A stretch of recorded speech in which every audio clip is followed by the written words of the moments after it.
हाँ तो भाई, कैसे हैं आप सभी? अच्छे? चलो, तो जैसा कि आपको पता है कि कल हमने एक बहुत इम्पोर्टेंट टॉपिक के बारे में ही बात की थी। अच्छा, मैं कहता रहता हूँ यार, सभी टॉपिक इम्पोर्टेंट है, ठीक है। कोई भी ऐसा टॉपिक है ही नहीं जो इम्पोर्टेंट नहीं हो। तो कल हमने कॉन्ट्रासेप्शंस यानी कि गर्भ निरोधक के बारे में बात की थी, और वहाँ पर हमने दो मेथड पढ़े। एक तो वो विधि पढ़ी प्राकृतिक, कि आखिर कौन कौन से नेचुरल मेथड का उपयोग या सहारा लेकर हम अनचाही प्रेगनेंसी से बच सकते हैं, ठीक है। तो वहाँ पर हमने दो मेथड देख लिए थे, एक तो प्राकृतिक देखा था और एक रोधक वाला देखा था, ठीक है। तो नेचुरल मेथड में कल जैसे हमने तीन छोटी छोटी विधियों के प्रोसीजर के बारे में बात की थी ना।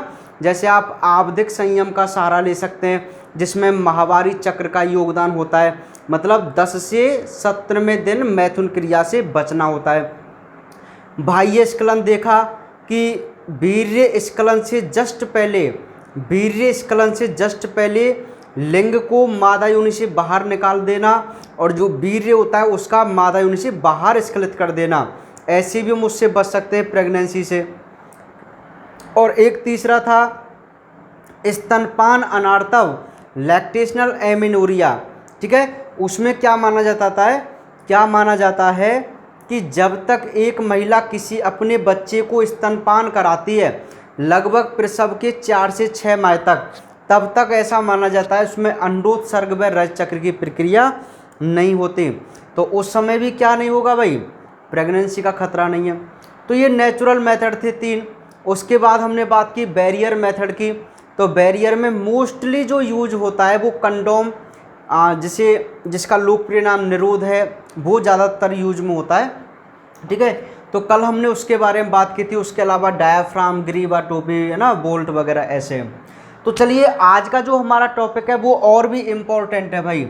सबसे ज़्यादा इम्पोर्टेंट आज का जो टॉपिक है, जो मैंने आपको कल भी बताया था, अंतः गर्भाशय युक्ति, ठीक है। अंतः गर्भाशय युक्ति ये बहुत ही इम्पोर्टेंट टॉपिक है भाई गर्भ निरोधक में, और इसका नाम होता है इंट्रा यूटेराइन डिवाइस, जिसको आप प्यार से क्या बोलते हैं, आईयूडी बोलते हैं। क्या बोलते हैं भाई, आईयूडी। पहले तो आप इसी चीज़ को क्वेश्चन यहीं से बन गया, यहीं से क्वेश्चन बनता है। सबसे पहले तो आप इसी बात को याद कीजिए कि आईयूडी का फुल फॉर्म क्या है। आईयूडी का फुल फॉर्म क्या है, तो आपका आंसर है इंट्रा यूटेराइन डिवाइस। अच्छा, मैं आपको एक बात बता दूं कि जब भी आपसे कोई फुल फॉर्म पूछी जाए, जैसे आपसे पूछा जाता है कि आईयूडी की फुल फॉर्म क्या है, तो कुछ महानुभाव क्या लिखेंगे, अंतः गर्भाशय युक्ति। अरे ये फुल फॉर्म थोड़ी है भाई, आईयूडी की फुल फॉर्म का मतलब होता है वो आपसे उसका विस्तार पूछता है। ये तो एब्रिएशन है, शॉर्ट फॉर्म है, ये तो शॉर्ट नाम हो गया। शायद एब्रिएशन बोल सकता हूँ क्या मैं इसको, है ना? नहीं, मुझे नहीं लगता। शॉर्ट फॉर्म वैसे होता है, एब्रिएशन शॉर्ट फॉर्म ही है, आप जानते होंगे, इंग्लिश में यूज किए जाते हैं ना। चलिए, तो आईयूडी इंट्रा, यदि आपसे इसकी फुल फॉर्म पूछी जाती है ना आईयूडी की, तो आपका राइट आंसर पता है क्या रहेगा, इंट्रा यूटेराइन डिवाइस। हाँ, आप इसको हिंदी में लिख सकते हैं, इसको आप हिंदी में लिख सकते हैं, ऐसे कोई दिक्कत वाली बात नहीं है, ऐसे लिख सकते हैं इसको, इंट्रा यूटेराइन डिवाइस। इसको आप हिंदी में लिख सकते हैं, लेकिन इसकी फुल फॉर्म यही लिखनी होगी आपको, नॉट अंतः गर्भाशय युक्ति। पहले तो आप इस कंफ्यूज को दूर कीजिए भाई, ठीक है। यदि आपसे कोई ऐसे फुल फॉर्म वाला क्वेश्चन पूछा जाता है, और मैं आपसे कह रहा हूँ कि जो चैप्टर नंबर 4 में कुछ शॉर्ट फॉर्म आएंगी, तो उनकी फुल फॉर्म हमें बिल्कुल याद रखनी है, क्योंकि ये बोर्ड एग्जाम में और नीट एग्जाम में क्वेश्चन यहाँ से बनते हैं भाई, बनेंगे नहीं, बनते हैं, बन चुके हैं, ठीक है। क्योंकि आपको पता ही है मेरा सिद्धांत क्या है, मैं कभी संभावनाएं नहीं बताता, मैं संभावनाओं में जीना नहीं सिखाता भाई, मैं वास्तविकता से आपको हमेशा अवगत कराता हूँ, ठीक है। चलिए, तो ये पहला क्वेश्चन आपको तरीका समझ में आ गया कि अंतःगर्भाशय युक्ति हमारी तीसरी प्रकार की विधियां हैं गर्भ निरोधक। मतलब हम गर्भ को रोकने के लिए 2 विधि तो हमने देख ली है ना, अब हम एक तीसरी विधि देखने जा रहे हैं जो सबसे इम्पॉर्टेंट युक्तियां होती हैं, जो सबसे इम्पॉर्टेंट गर्भ निरोधक युक्ति है, और उसका नाम है अंतःगर्भाशय युक्ति, यानी कि इंट्रायूटेराइन डिवाइस, जिसे आप शॉर्ट में IUD के नाम से जानते हैं। ठीक है, चलिए तो बात करते हैं इसके बारे में भाई, इंट्रायूटेराइन डिवाइस के बारे में। ये ऐसी युक्ति होती हैं, ये ऐसी युक्ति होती हैं जो मादा जनन मार्ग में प्रशिक्षित नर्स या डॉक्टर से लगवानी होती हैं। ध्यान से सुनिए, यह ऐसी युक्ति होती है जिसे मादा जनन मार्ग में प्रशिक्षित नर्स या डॉक्टर लगाते हैं। ठीक है, आप खुद इनका यूज नहीं कर सकते। IUD का इंट्रायूटेराइन डिवाइस ऐसी डिवाइस होती हैं जिनका हम खुद यूज नहीं करते हैं, इन्हें या तो कोई प्रशिक्षित नर्स के द्वारा या डॉक्टर के द्वारा लगवाया जाता है। ठीक है, तो अंतःगर्भाशय युक्ति, यदि आपसे कोई पूछे कि व्हाट इज IUD क्या है, तो आप बोलेंगे ऐसी युक्तियां जो मादा जनन मार्ग में अंदर लगाई जाती हैं, जो गर्भ निरोधक का कार्य करती हैं, उन सभी युक्तियों को हम IUD कहते हैं। ठीक है, तो ये IUD का मतलब आपको समझ में आ गया कि मतलब ये ऐसी विधि होंगी, हैं तो गर्भ निरोधक कॉन्ट्रासेप्शंस, लेकिन यहाँ कुछ ऐसे साधन होंगे जो मादा जनन मार्ग के अंदर लगाए जाते हैं। समझ में आ गई बात? ठीक है, तो देखते हैं भाई कौन कौन से ऐसे साधन हैं। तो सबसे पहले नंबर A, जिसे हम बोलते हैं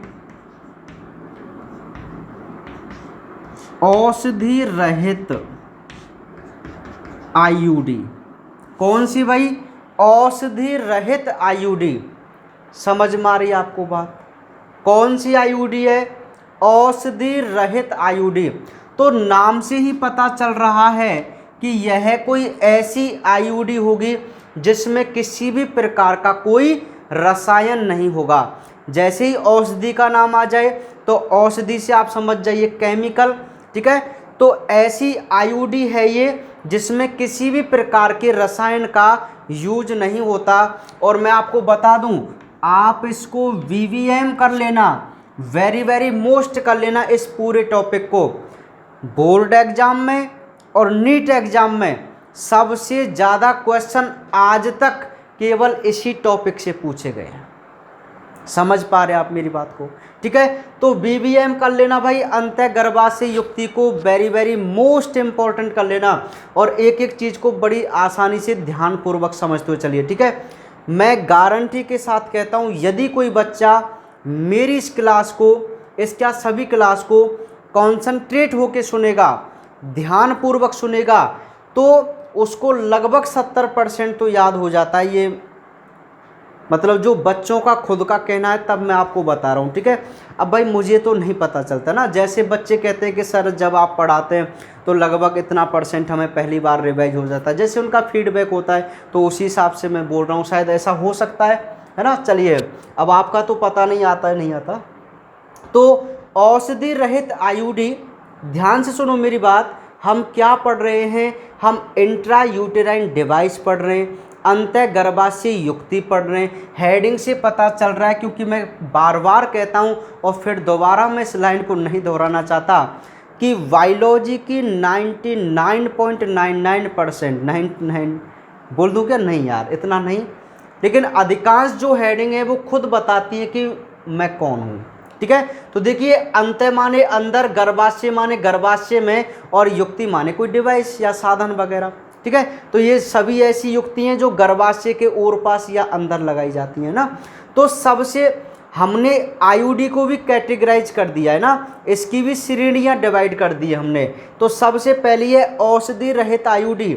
तो इसमें मैं आपको क्या क्या बताया है औषधि रहित में, इसमें किसी भी प्रकार का यूज नहीं होता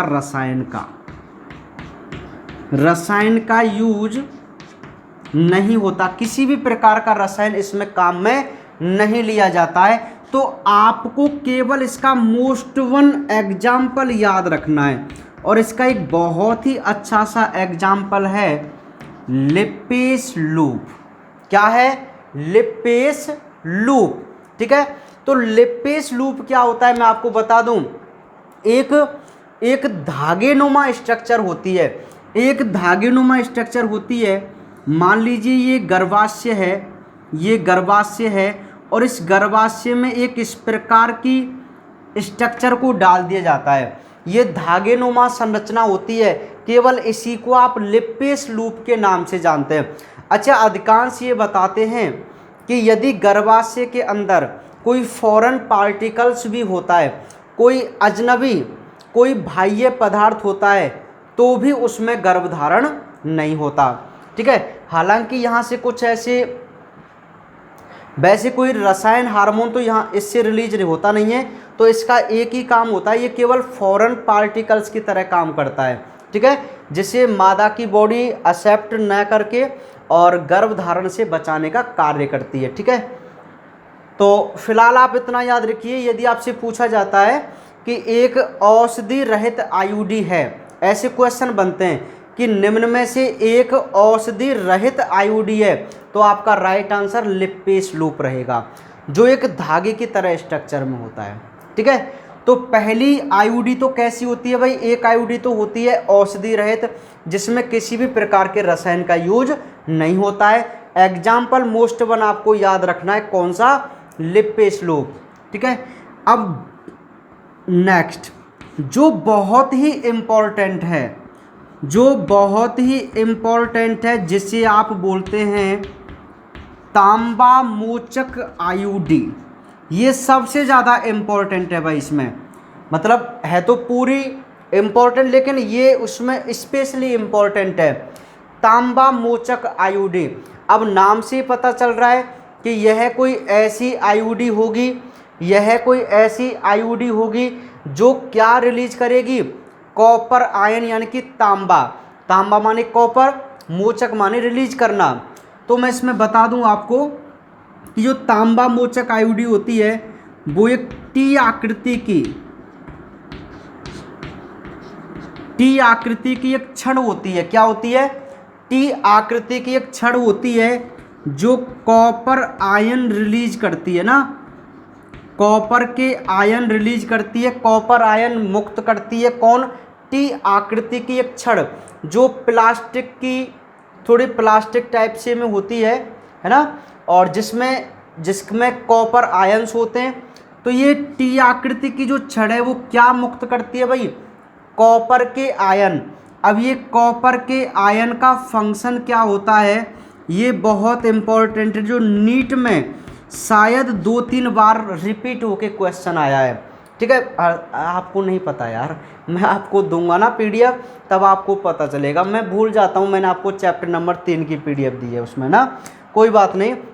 हाँ, जैसे ये चैप्टर कंप्लीट होगा, छोटा सा चैप्टर है, तो मैं आपको इसकी भी पीडीएफ ऐसे ही दूंगा, तब आप उसमें देखना कि किस प्रकार के क्वेश्चन आज तक इस चैप्टर से आए हैं। बिल्कुल बहुत नॉर्मल जिनको मैं बताता जा रहा हूँ, बिल्कुल उसी हिसाब से क्वेश्चन आते हैं, है ना।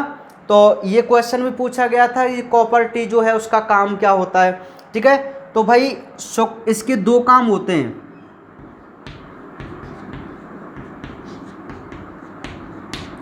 एक तो ये शुक्राणु की गतिशीलता को क्या करता है? कम करता है। ध्यान से सुनिए बात को, शुक्राणु की गतिशीलता को कम करेगा कौन? कॉपर के आयन।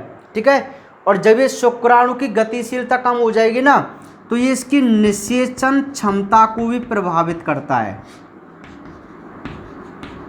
निषेचन क्षमता भी क्या करता है? ये प्रभावित करता है, और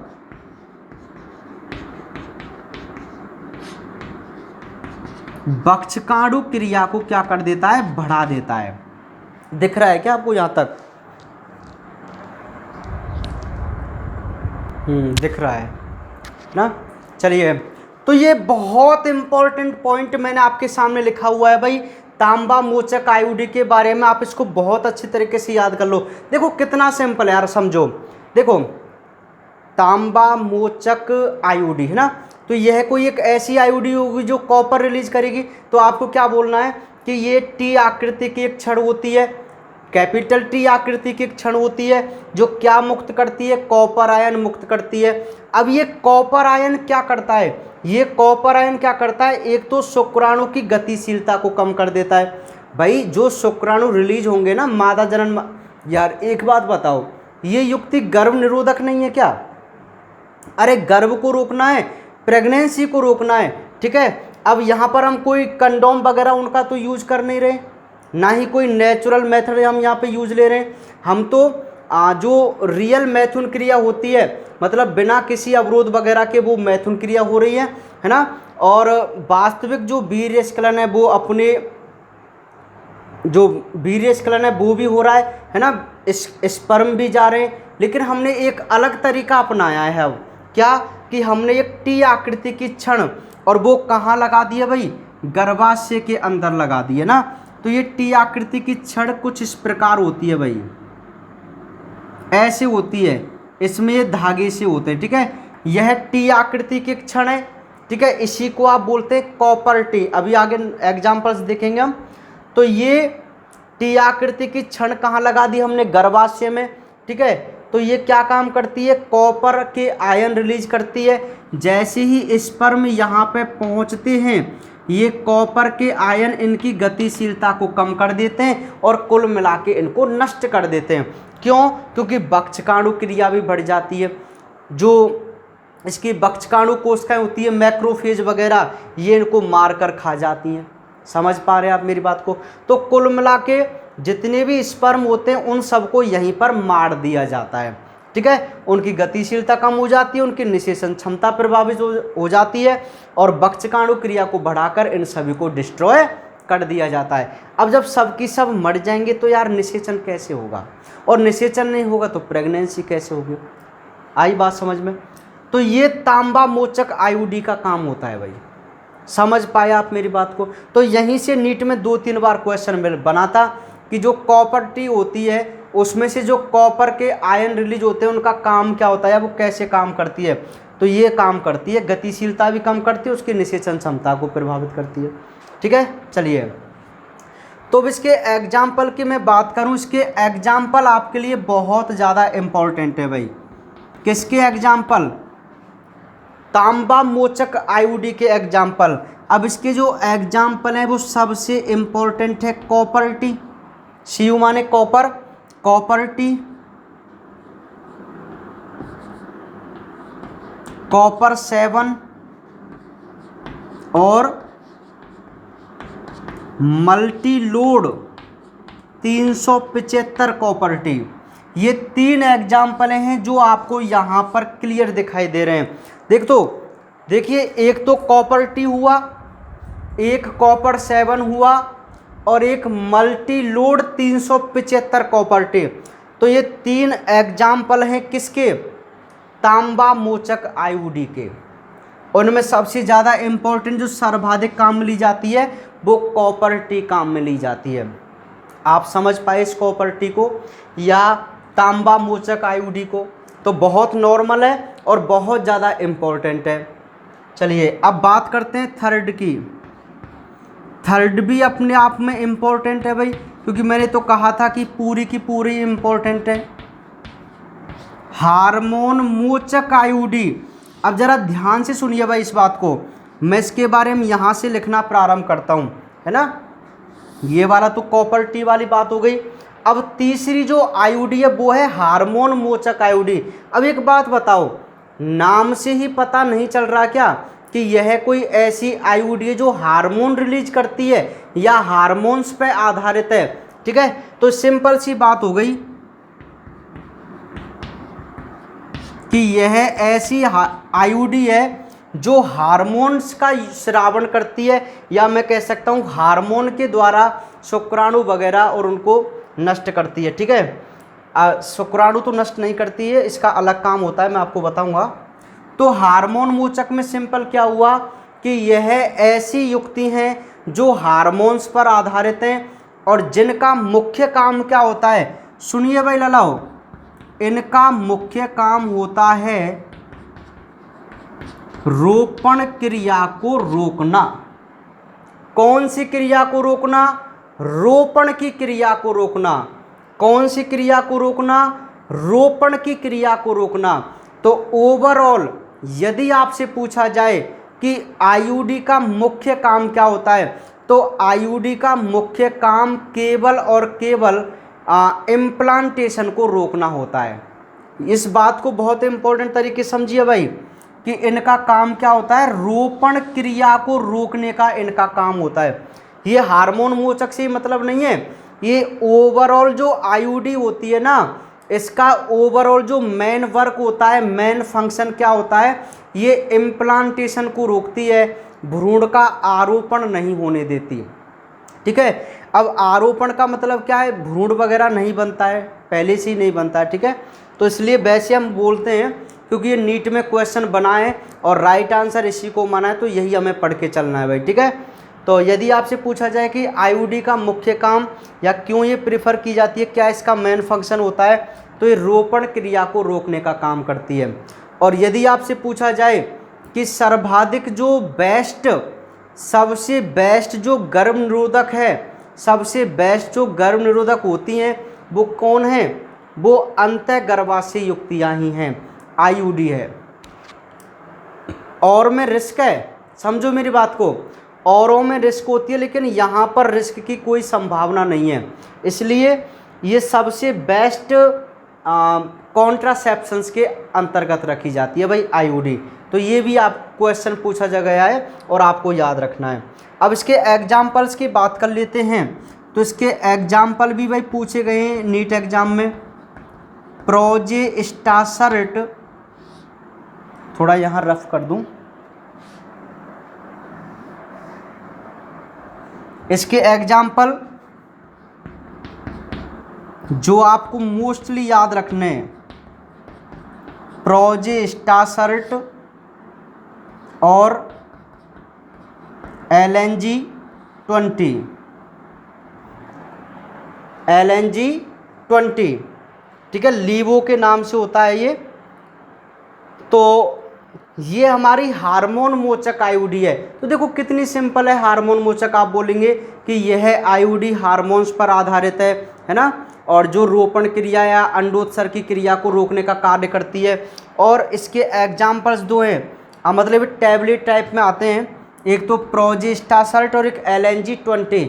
अब ये दो ऐसी आईयूडी हैं, दो ऐसी आईयूडी हैं जो प्रोजेस्टेरोन हार्मोन का स्रावन करती हैं।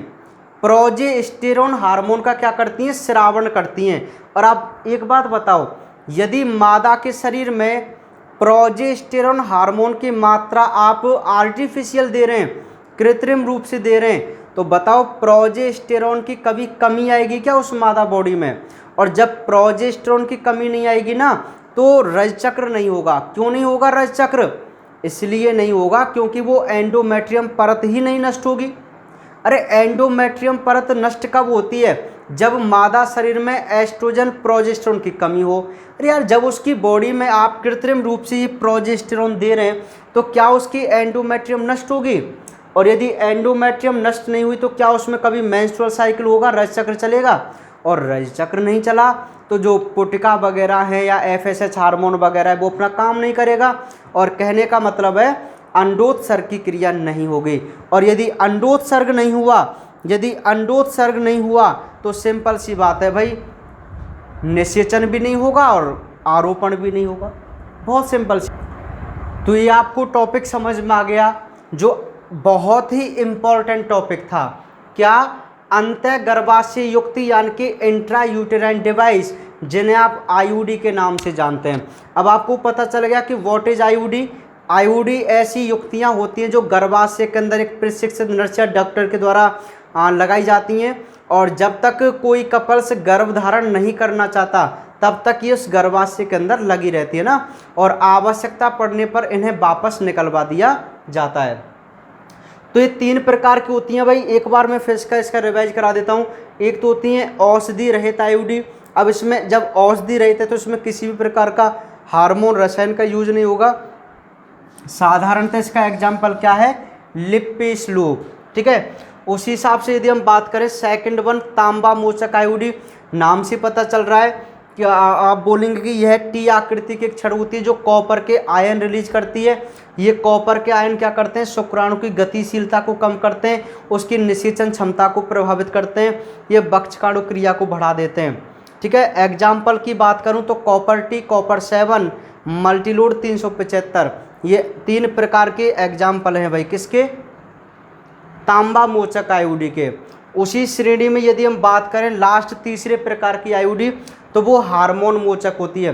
अब नाम से देखो, औषधि रहित इसमें किसी भी औषधि का नहीं, तांबा मोचक जिसमें कॉपर आयन रिलीज, हार्मोन मोचक जिसमें हार्मोन, तो हार्मोन कौन सा, प्रोजेस्टेरोन। अब इससे पता चल रहा है ना, प्रोजेस्टासल्ट LNG-20, तो प्रोजेस्टेरोन नाम का हार्मोन स्रावित भी करती हैं आईयूडी, जिससे रोपण वगैरह की क्रिया नहीं होती।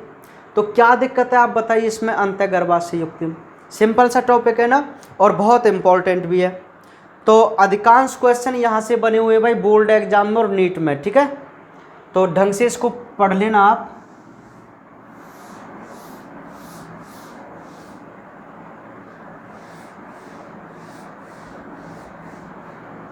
चलिए तब तक अगला टॉपिक देख लिया करो भाई, क्या पढ़ेंगे आप, ऐसे मेरी तरफ देखते हैं।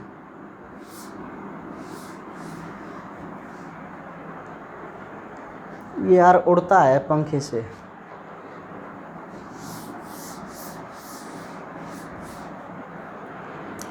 तो ये आपको बात समझ में आ गई। तो तीसरी विधि का हमने अध्ययन कर लिया जिसको हम बोलते हैं अंतःगर्भाशय युक्ति। अब हम नेक्स्ट विधि पढ़ेंगे चौथी, नंबर 4, और जिनको हम बोलते हैं गोलियां।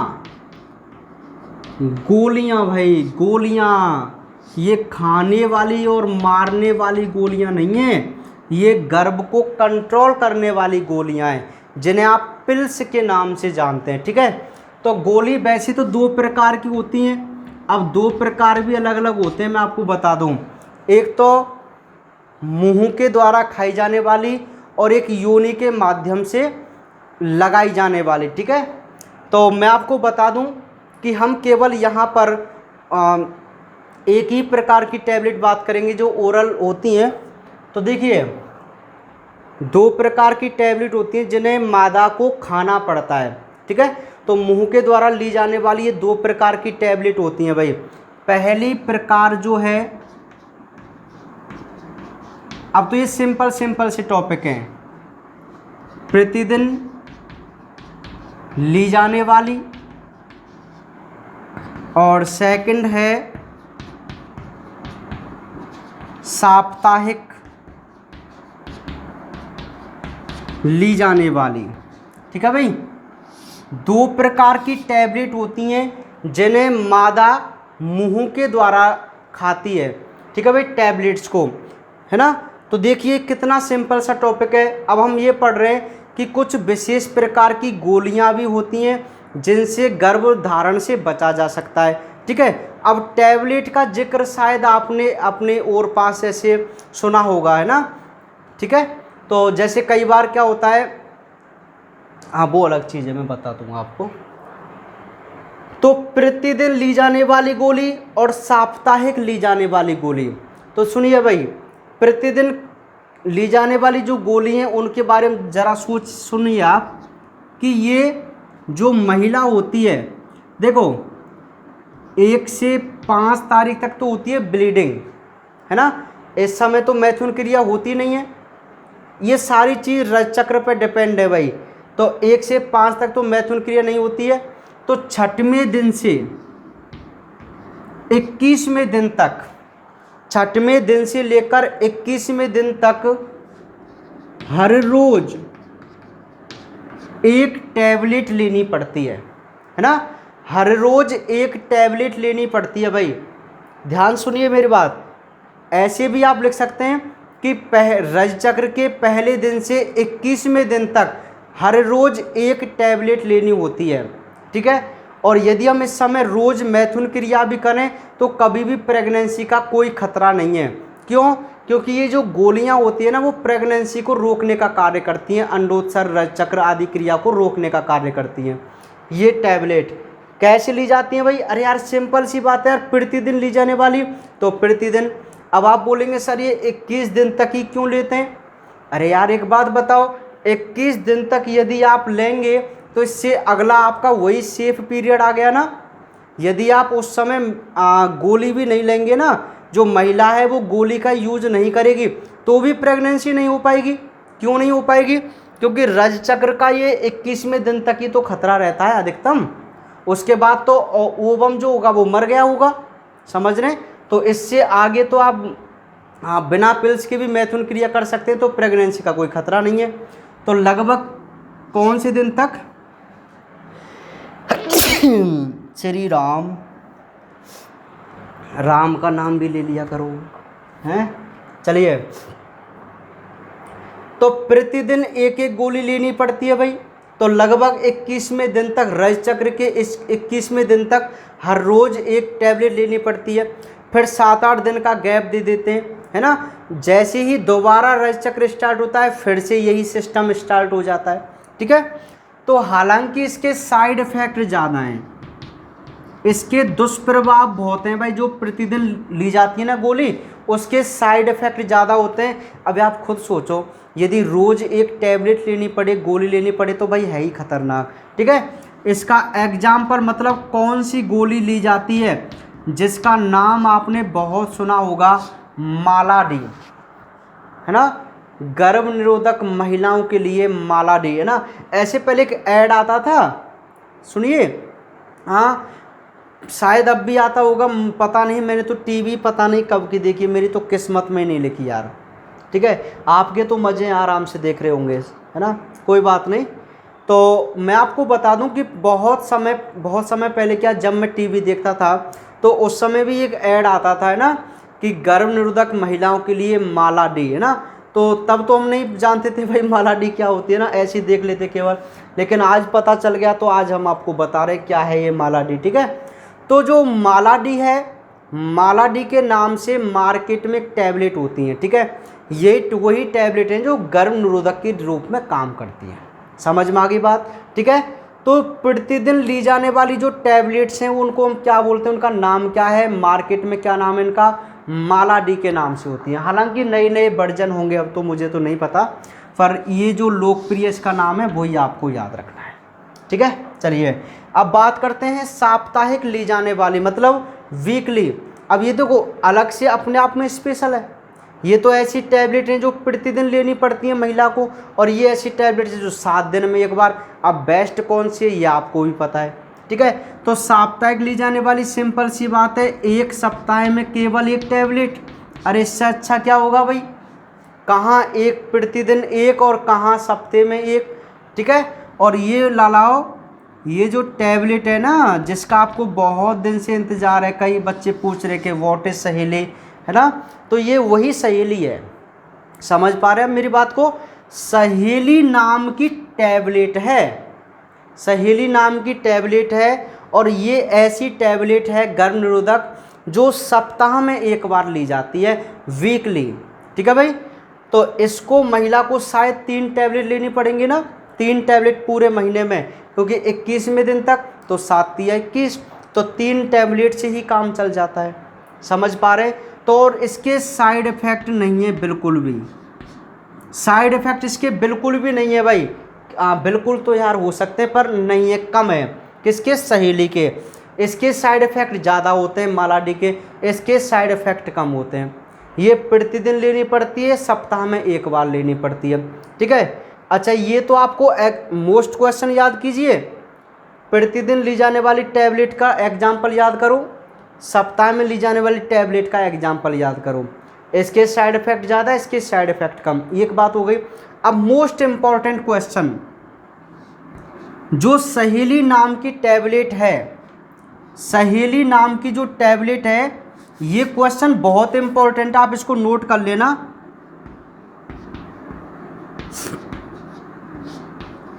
केंद्रीय औषध अनुसंधान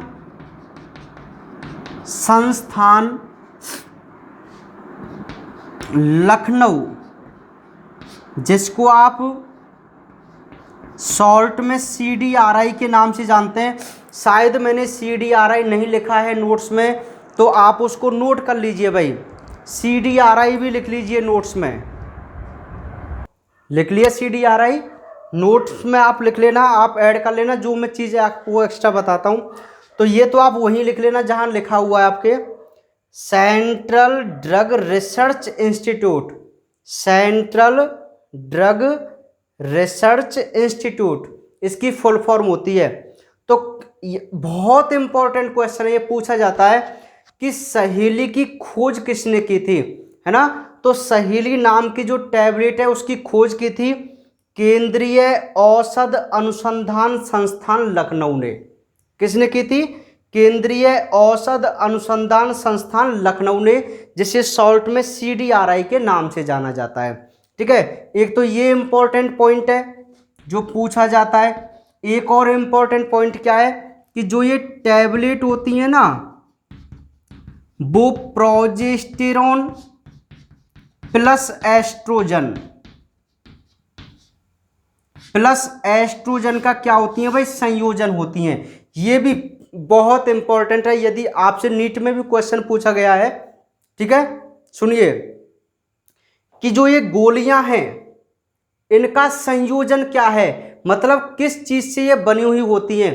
तो मैं आपको बता दूं, ये जो टैबलेट होती है ना सहेली माला डी, इनमें प्रोजेस्टेरॉन और एस्ट्रोजन नाम का हार्मोन होता है। इन दोनों के संयोजन से ये बनी होती हैं। या तो अकेले प्रोजेस्टेरॉन से बनी होती हैं या प्रोजेस्टेरॉन प्लस एस्ट्रोजन दोनों से मिलकर बनी होती हैं। ठीक है, दोनों का संयोजन होता है इन टैबलेट में। अरे यार, आप गर्भ निरोधक गोली ले रहे हैं तो आपको कृत्रिम रूप से वही प्रोजेस्टेरॉन एस्ट्रोजन दिया जा रहा है। क्यों? ताकि एंडोमेट्रियम परत नष्ट नहीं हो। क्योंकि आपको पता है ना, यदि मादा बॉडी में इन हार्मोन्स की कमी हो गई तो क्या होगा? एंडोमेट्रियम परत झड़ जाती है ना। रज चक्र में हमने पढ़ा था ना कि एंडोमेट्रियम परत को मेंटेन कौन करते हैं? प्रोजेस्टेरॉन और एस्ट्रोजन करते हैं।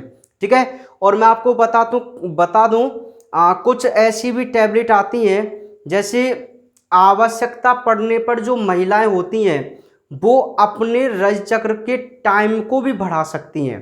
ठीक है, जैसे उनको लगता है कि नहीं भाई 4-5 दिन और टाइम पीरियड नहीं आना चाहिए ना, रज चक्र नहीं आना चाहिए, तो कुछ टैबलेट्स भी होती हैं जो रज चक्र को थोड़ा आगे कर देती हैं, 4-5 दिन जैसे, है ना, अपनी सुविधा के अनुसार होता है ना।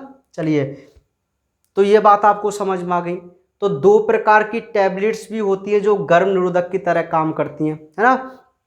एक बात और मैं आपको बता दूं कि जो कुछ टैबलेट्स जो होती हैं जो गर्भपात कराने का काम करती हैं। मतलब कई बार आपने ऐसे सुना होगा कि प्रेगनेंसी हो जाती है और उसके बाद हम उस बच्चे को मतलब गर्भपात करा देते हैं, तो कुछ टैबलेट्स का यूज करना होता है ना। अब सुनिए, शायद अनवांटेड 72 ऐसा कुछ नाम है, मुझे ऐसी धुंधली यादें हैं। ठीक है, हाँ वही है शायद, है ना, हो सकता है अनवांटेड 72। ज़्यादा कन्फर्म नहीं हूँ मैं, मतलब, है ना, तो कोई बात नहीं। तो कुछ ऐसी टैबलेट होती हैं जो गर्भ रुक जाता है ना, उसको क्या है, गर्भपात कराने के काम आती है। तो उस गाइडलाइन, एक NCERT बुक ने एक लाइन दी कि निषेचन के 72 घंटे, इस पॉइंट को याद रखना आप, कि आप गर्भपात कब करा सकते हैं?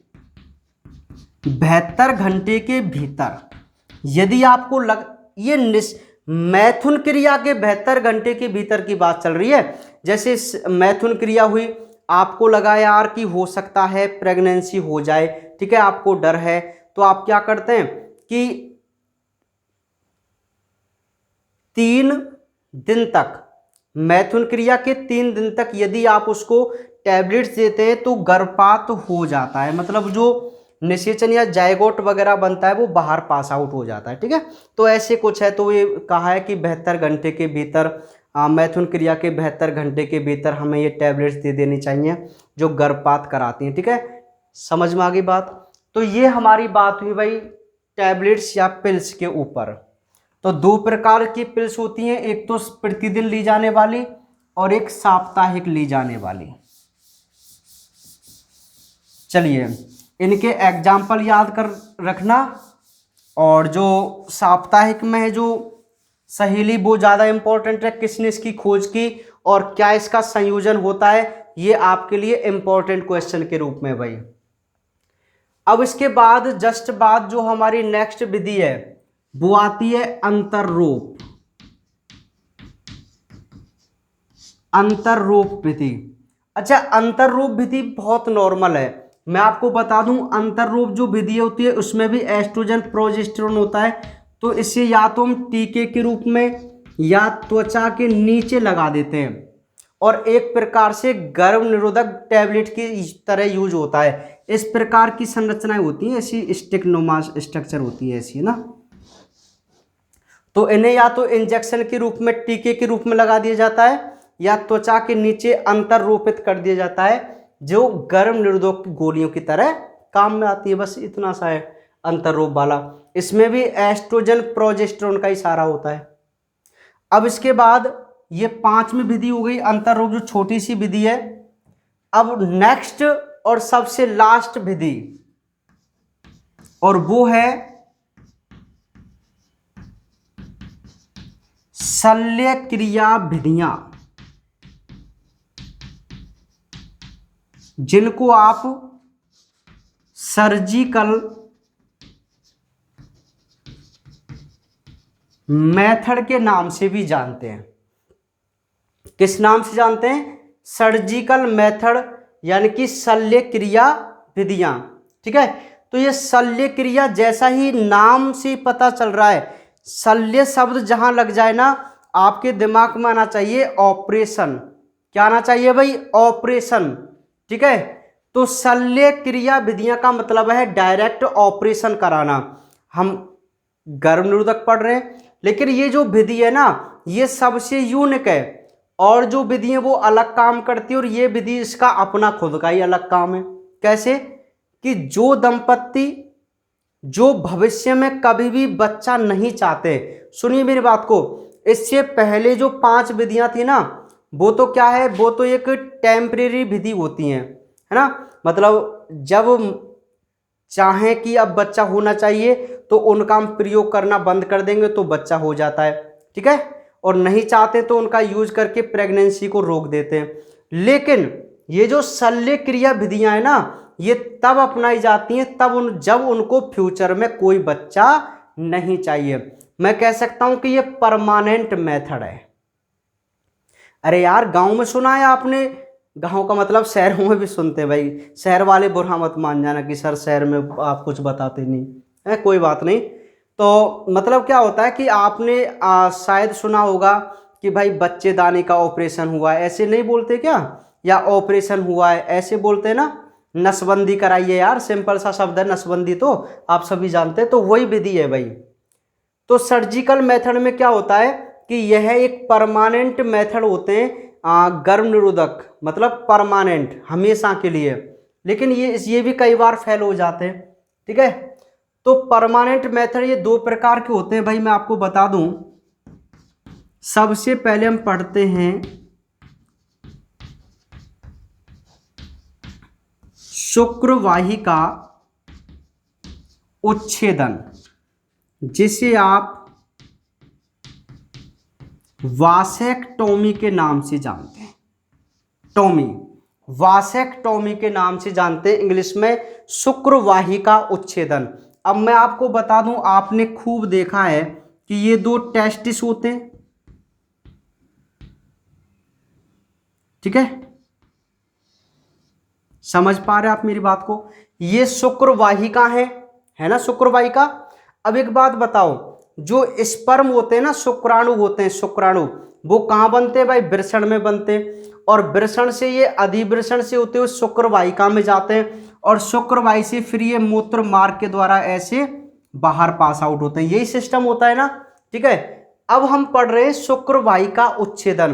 तो इसमें हम क्या करते हैं कि शुक्र वाहिनियों को काटकर, ये दो शुक्र वाहिनी है, इनको काटकर ऐसे मोड़कर बांध दिया जाता है। समझ पा रहे आप मेरी बात को? ये काटकर बांध दी दोनों शुक्र वाहिनी। अब बताओ जो स्पर्म है क्या वो आगे पहुंच पाएंगे? अरे यार बिल्कुल नहीं पहुंच पाएंगे। क्यों? क्योंकि इनका जो कनेक्शन था वो यहां से बीच में से हटा दिया बिल्कुल, मतलब दोनों को काटकर मोड़कर बांध दिया बलित करके।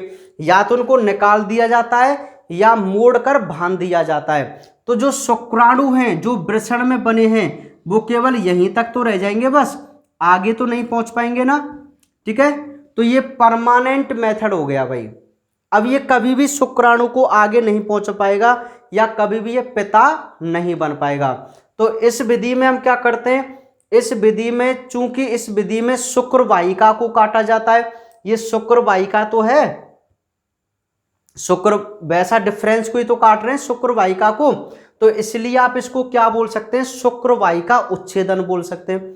तो सिंपल सी बात है शुक्र वाहिका उच्छेदन। मुझे नहीं लगता आप इसको ज़्यादा डिटेल में समझाना पड़ेगा, बहुत नॉर्मल है। वासेक्टोमी कि पुरुष की शुक्र वाहिका को काटकर या तो निकाल दिया जाता है या बलित कर मोड़कर या बांध दिया जाता है, जिससे शुक्राणु अपने जो टारगेट होता है, परिवहन पथ होता है या जनन मार्ग तक नहीं पहुंच पाते हैं। ठीक है, तो ये कभी भी पिता नहीं बन पाएगा। तो आप इसको क्या किस नाम से जानते हैं, वासेक्टोमी के नाम से जानते हैं। चलिए बिल्कुल इसी प्रकार है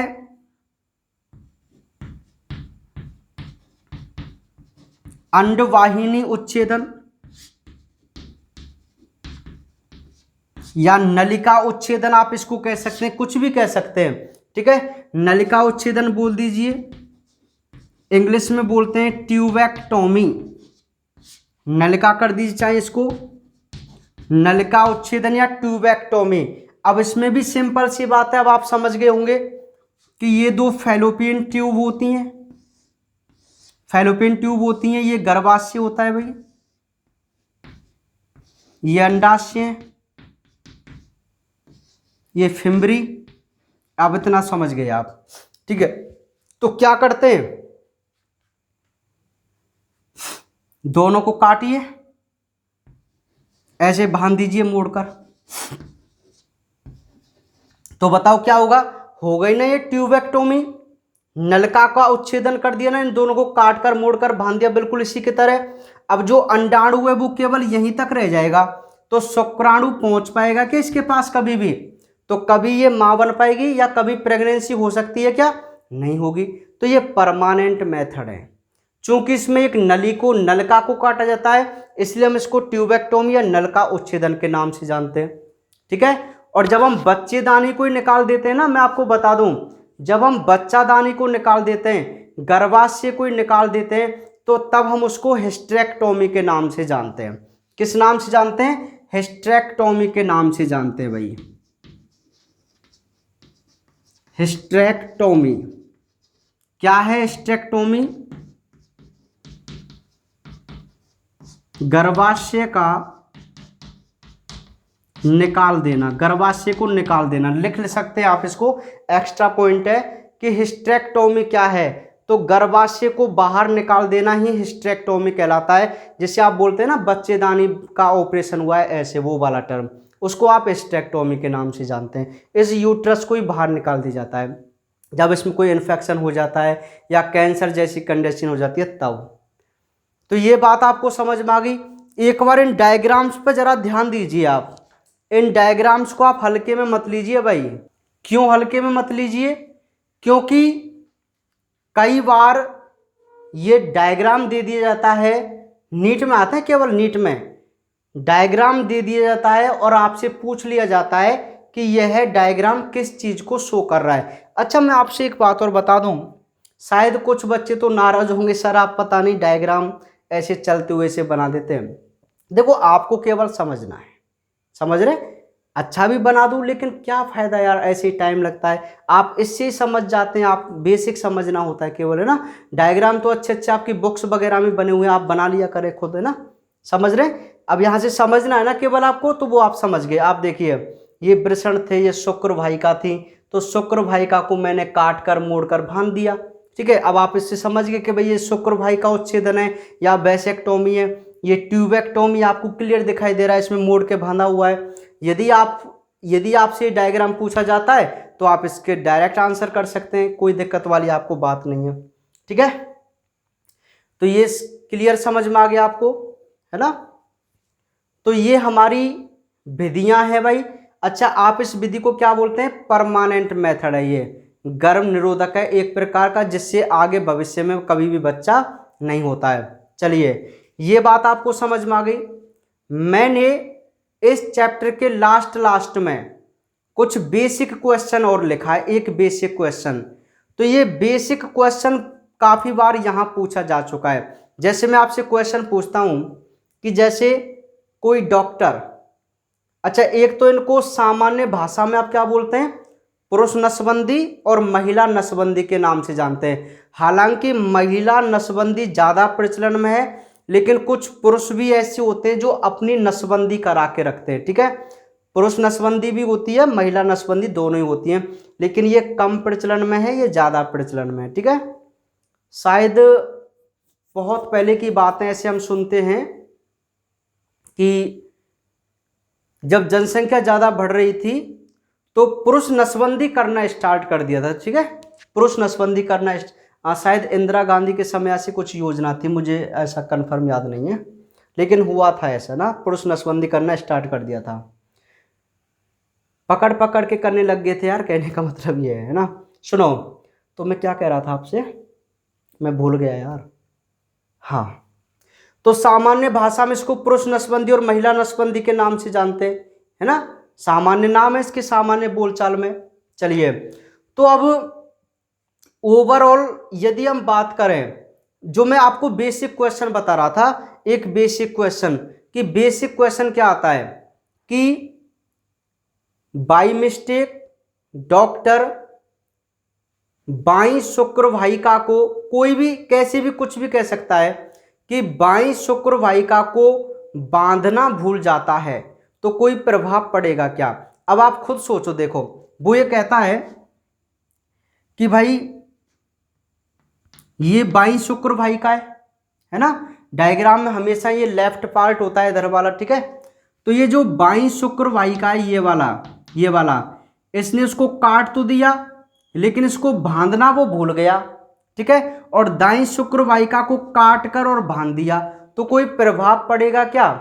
तो आपका आंसर क्या रहेगा कि कोई भी प्रभाव नहीं पड़ेगा। रीजन सुनो, प्रभाव को मतलब पता है क्या है कि ये निषेचन कर सकता है नहीं कर सकता, वो की उसकी बात है। तो ये श्योर निषेचन कर पाएगा। क्यों? अरे भाई, दोनों वृषण से शुक्राणु बनते, यदि वो दोनों को काट कर बांधे तो ये परमानेंट मेथड बन जाएगा, बिल्कुल कोई खतरा नहीं रहेगा। लेकिन यदि ये खुला रह गया तो इससे तो शुक्राणु चले जाएंगे ना। अरे इसको बांध दिया, इसको नहीं बांधा, तो शुक्राणु तो इस बाई शुक्र वाहिनी से आ जाएंगे, दाई को बांधा, कुछ भी आप कह सकते हैं। तो आप समझ पाए ना इस क्वेश्चन को, ऐसे आपको आंसर करना है। ऐसी ट्यूबेक्टोमी की बात है कि केवल एक फैलोपियन नलिका को बांध दे तो कोई उस प्रभाव पड़ेगा क्या? बिल्कुल कोई भी प्रभाव नहीं पड़ेगा। ठीक है, क्यों? क्योंकि अरे इसको बांध दिया, इसको नहीं बांधा, तो हो सकता है भाई, हो सकता है क्या होता ही है, इससे भी तो अंड आ जाएगा, तो ये निषेचन कर देगा। तो कहने का मतलब है नसबंदी में दोनों शुक्रवाहिका और दोनों ही फैलोपियन ट्यूब को अच्छी तरीके से बांधना होता है। यदि डॉक्टर बाई चांस केवल एक नलिका या शुक्रवाहिका को बांधता है तो ये नसबंदी फैल हो जाती है। ठीक है, और ये निषेचन कट जाते हैं, प्रेगनेंसी हो जाती है। आगे बात समझ में नहीं आ गई? ठीक है, चलिए अब ओवरऑल क्या होता है, ये हमारी हालांकि जितनी भी कॉन्ट्रासेप्शंस हैं, जो गर्भ निरोधक युक्तियां हैं, वो कंप्लीट हो चुकी हैं भाई। ठीक है, 6 गर्भ निरोधक युक्तियां थी जो हमने पढ़ ली। अब यहां पर वो कहता है कि ओवरऑल जो ये युक्तियां होती हैं, इनको जब भी हम अपनाते हैं तो कुछ साधारण, कुछ सामान्य जो दुष्प्रभाव है वो नॉर्मल देखने को मिलते हैं। ठीक है, जैसे जी मचलाना, मितलियाना लिखा हुआ ना, मितलियाना, तो मितली का मतलब होता है जी मचलाना, जिसको आप इंग्लिश में नोजिया के नाम से जानते हैं मेडिकल टर्म में। मितली आना, उदरीय पीड़ा होना, पेट में दर्द होना, मतलब अनियमित रक्तस्राव, मतलब कोई टाइम नहीं होता मेंस्ट्रुअल साइकिल का, कभी भी हो सकता है ना। और स्तन कैंसर, ब्रेस्ट कैंसर। अब ये जो चार है ना, ध्यान सुनिए मेरी बात, ये चारों की चारों जो साइड इफेक्ट है ये एनसीईआरटी बुक के लाइन में दिए हुए हैं कि इन गर्भ निरोधक का जब हम उपयोग करते हैं तो कुछ सामान्य दुष्प्रभाव इनके देखने को मिलते हैं हमेशा। तो ये क्वेश्चन इंपॉर्टेंट बन सकता है भाई, इसको आप याद रखना है ना, कि कौन से सामान्य दुष्प्रभाव देखने को मिलते हैं जब हम किसी भी गर्भ निरोधक का उपयोग कर रहे होते हैं। तो ये साधारण जो सामान्य जो दुष्प्रभाव है वो यहां पर देखने को पाई जाते हैं या मिलते हैं। ठीक है, तो ये भाई आपकी बात कंप्लीट हुई, समझ पाए आप मेरी बात को। तो आज का जो हमारा टॉपिक था जो गर्भ निरोधक, वो हमारा पूरा कंप्लीट हुआ। चलिए अब फिर स्क्रीन पर एक क्वेश्चन। तो ये टॉपिक भाई बहुत अच्छी तरीके से आप देख लेना है ना, और कोई दिक्कत हो तो आप पूछ सकते हैं।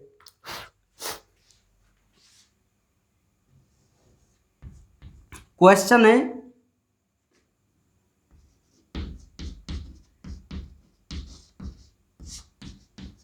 आवधिक संयम में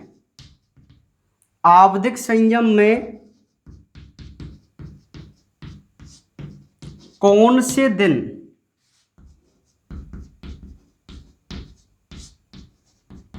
मैथुन क्रिया से बचते हैं। मतलब जो टाइम पीरियड आपको बताना है जब हम मैथुन क्रिया से बचते हैं आवधिक संयम विधि में। ठीक है, तो इसका आंसर आप मुझे दीजिए, और जो ये टॉपिक है ना उसको आप बहुत अच्छी तरीके से रिवाइज कर लीजिए भाई। ठीक है, यदि आपको कोई डाउट है तो आप कमेंट बॉक्स में, मैं लाइव रहता ही हूँ, अधिकतर कोशिश करता हूँ, तो वहाँ भी आप पूछ सकते हैं ना। तो बाकी मिलते हैं कल।